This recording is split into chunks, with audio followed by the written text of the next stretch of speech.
మీనరాశి వారికి ఎన్నో చేయాలనుకుంటారు, కానీ అందులో కొన్ని మాత్రమే ప్రారంభిస్తారు, విజయాన్ని సాధిస్తారు. మరికొన్ని మరుగున పడిపోయే అవకాశం ఉంటుంది. ఈ సంవత్సరం మీరు చేయాలనుకున్న ప్రతి పనిలోనూ ఇతరుల సహాయాన్ని ఆశిస్తారు, అవి పొందగలుగుతారు. ఒకరు కాకపోతే మరొకరు దైవానుగ్రహం వలన మీకు అండగా నిలబడతారు.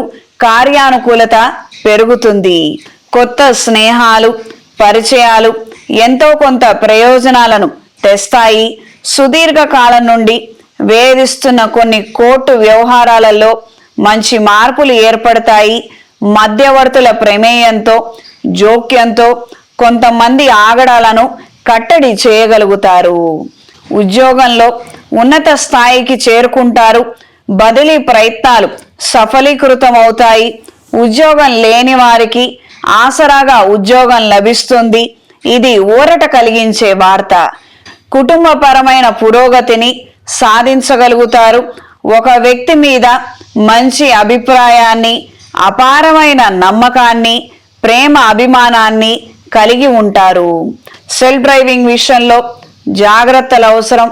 సాధ్యమైనంత వరకు మీరు డ్రైవింగ్ చేయకపోవడం అనేది శ్రేయస్కరం. ఎందుకంటే ఈ రాశిలో శనేశ్వరుడు, వ్యయంలో రాహువు, రాబోయే జూన్ జూలైలో లాభస్థాన స్థిత రాహువు.